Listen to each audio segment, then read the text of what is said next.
में देख रहे हैं दिन ब दिन जो है गर्मी बढ़ते जा रही है और दिन ब दिन देखते हैं कि जून में आना है बारिश और वो बारिश किसी और महीने में आ रही है।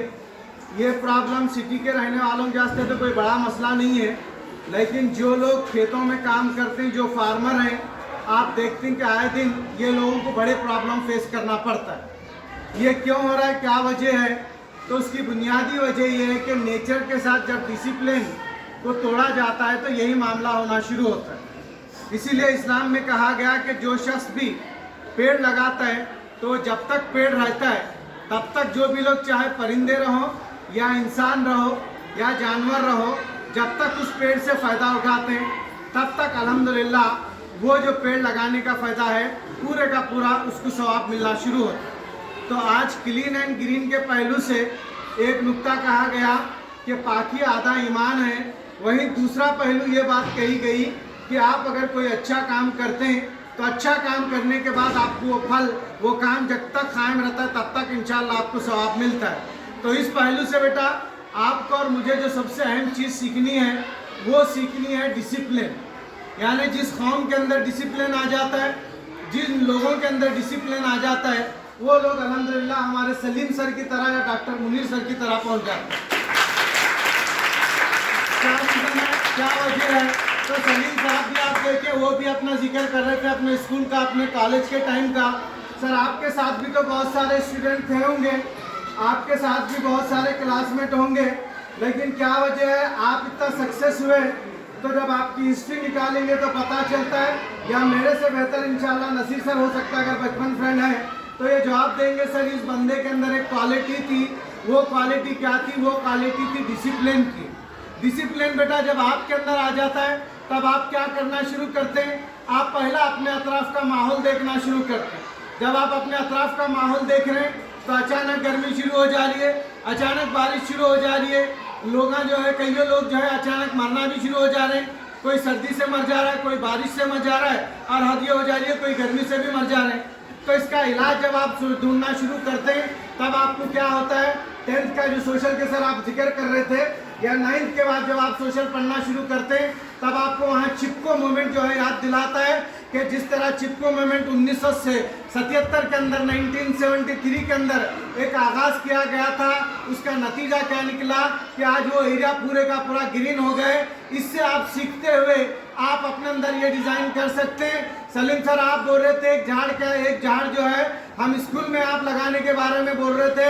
हम एक झाड़ हमारे स्कूल में लगाएंगे, ना सिर्फ हम हमारे घर में लगाएंगे बल्कि इंशाल्लाह खादरी चौक में जब 2 से 3 साल के बाद आप इस स्कूल को दोबारा एज ए गेस्ट बनकर आएंगे तो खादरी चौक पे आपको इंसान एक वेलकम करते हुए नजर नहीं आएंगे, बल्कि लग रहा है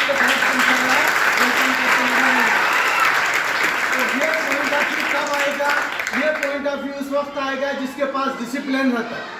जिसके पास डिसिप्लिन रहता है वो शख्स क्या करता है? पहले अपना टारगेट सेट करता है। टारगेट सेट करने के बाद प्रॉब्लम मेरे पास एग्जिस्ट क्या है, उस प्रॉब्लम को सॉल्व कैसे किया जाए, यहाँ पे उसकी प्लानिंग शुरू होती है। यही मामला सर कल हमें और एक हमारे पास भी फेलिसिटेशन प्रोग्राम था। मेरे को खुशी होती है मैडम, और खुशी होती है सर आप लोगों से बोलते हुए, घर के अंदर एक मामूली काम करने वाले, यानी आम जुबान में एक छोटे मोटे काम करने वाले, उनको अल्हम्दुलिल्लाह एक बेटी पैदा होती है।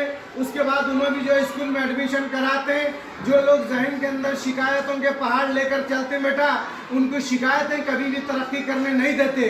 तो आप भी अपने जहन के अंदर कभी भी मौका मिला तो शिकायत का पहलू जहन के अंदर नहीं लाना, बल्कि चैलेंज का पहलू लेकर आना। जब आप चैलेंज का पहलू लेकर आएंगे तो आने वाले दिनों में इंशाअल्लाह ताला अज़ीज़ प्रॉब्लम से सोल्यूशन निकालेंगे और एक कामयाब शख्सियत इंशाअल्लाह बन जाएंगे। तो इसी पहलू से वो लड़की ये शिकायत नहीं करती कि मुझे घर में ज़्यादा पढ़ने के लिए नहीं है या घर में बैठने के लिए नहीं है। बागवान बिरादरी से सर एक लड़का आता है, डॉक्टर मुनीर साहब, हमारे को बोलता है मुबिन सर मस्जिद में मिलकर, मुबिन सर मेरे को घर में पढ़ने के लिए जगह नहीं है। भाई भी जो है आम मेरे वालिद साहब भी बंडी के वगैरह लगाते हैं, पढ़ने के लिए जगह नहीं है, आपका इंस्टीट्यूट ये टाइम से ये टाइम तक खाली रहता है। मैं बोला बाबा तू तो बड़ी नज़र रख रहा मेरी इंस्टीट्यूट के ऊपर, ये टाइम तक खाली रहता है, क्या इरादा है? सर बोला सर कि इरादा ये है कि अब पेपर पढ़ना भी बहुत हो गया, पेपर में पढ़ने का नहीं, पेपर में छपने का इरादा है। मैं परेशान हुआ ये तो बहुत अच्छी बात है, वो कैसे छपेगा? तब बोला आप मुझे अपने इंस्टीट्यूट की चाबी दीजिए, मैं रोज़ाना यहाँ 6 से 8 घंटे पढ़ूंगा, और 6 से 8 घंटे जब पढ़ना शुरू करता है तो नसीर सर की तरह अल्हम्दुलिल्लाह बहुत पैसे वाला आदमी नहीं रहता, आम इंसानों का बच्चा है, बंडी चलाने वाले साहब हैं।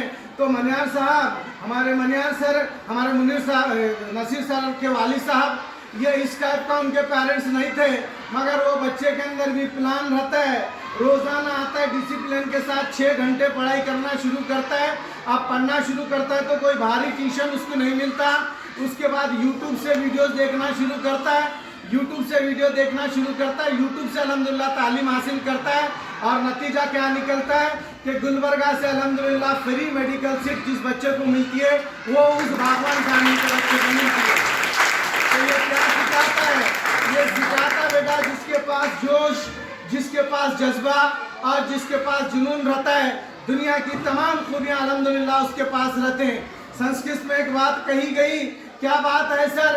संस्कृत की किताबों में एक बात कही गई है कि वालिद कामयाब है, वालिद कामयाब उस वक्त है जब उसकी औलाद कामयाब होती है, वालिद उस वक्त कामयाब है जब अपनी औलाद का अल्हम्दुलिल्लाह कामयाबी को देखकर वालिद साहब सीना जो है ठोकते हैं। जिस तरह नासिर सर की कामयाबी देखकर, सलीम सर की कामयाबी देखकर जैसे जो तारीफ अल्हम्दुलिल्लाह ये सोच रहे। तो यहाँ आपको बताने का मकसद ये है, आप तय कर लीजिए सर 100% अब तक बातें होती थी, 100% अब तक प्रोग्राम होते थे, मगर इस प्रोग्राम के बाद चाहे मनियार साहब की तकरीर रहो, सलीम साहब की तकरीर रहो या किसी और की तकरीर रहो, अब हम ये तय करेंगे या खाली बातें करेंगे? अब हम ये तय करेंगे कि आने वाले दिनों में इंशाल्लाह ये जो कादरी चौक है, ये कादरी चौक अल्हम्दुलिल्लाह रहेगा, मगर कादरी ग्रीन चौक बन जाएगा। आप ये डिज़ाइन कीजिए तो इंशाल्लाह आने वाले दिनों में ये प्रोग्राम करने का मकसद पूरा होता है। मैं यहाँ के एचएम साहब को या साहिबा को और यहाँ के एसडीएमसी के मेंबरों को और नसीर सर को खुसूसन ये जो है गुजारिश नहीं करता, बल्कि आपको चैलेंज करता हूँ कि 3 मिनट के अंदर 50 से ज़्यादा बच्चों को बिस्किट देकर ये बच्चा साबित कर दिए कि हमारे पास लीडर को मानने की और अल्हम्दुलिल्लाह अपने ख्वाबों को पूरा करने की पूरी सलाहियत है। अगर आप लोग कोई गोल सेट कर देंगे तो हम उस गोल को पूरा करेंगे।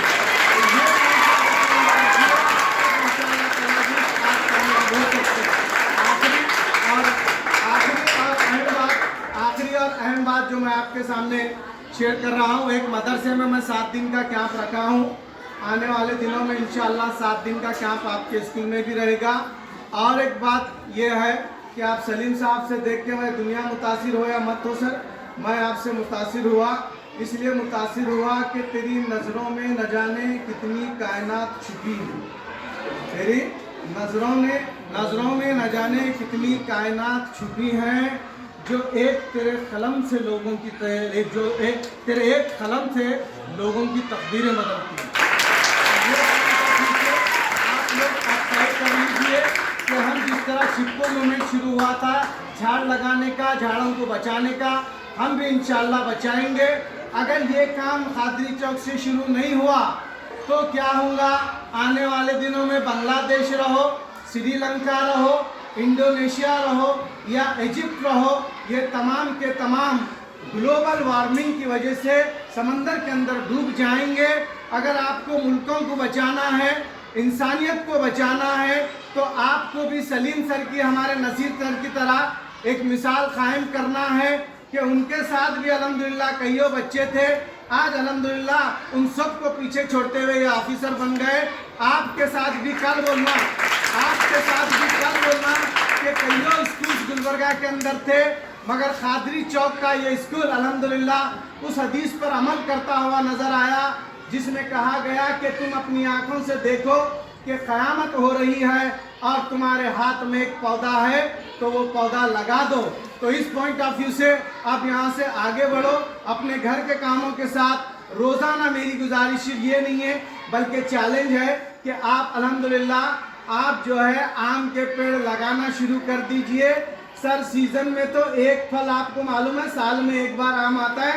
मैं आपसे यहाँ वादा करके जाता हूँ, आपसे वादा करके प्रैक्टिकल जाता हूँ, अगर आप लोग पूरे ये साल अपना प्लांटेशन का वर्क पूरा करें कादरी चौक में अगर झाड़ा लगाने का, तो नेक्स्ट ईयर मैं आपको साल में 2 बार आम उगने वाला इंशाअल्लाह झाड़ गिफ्ट करूंगा।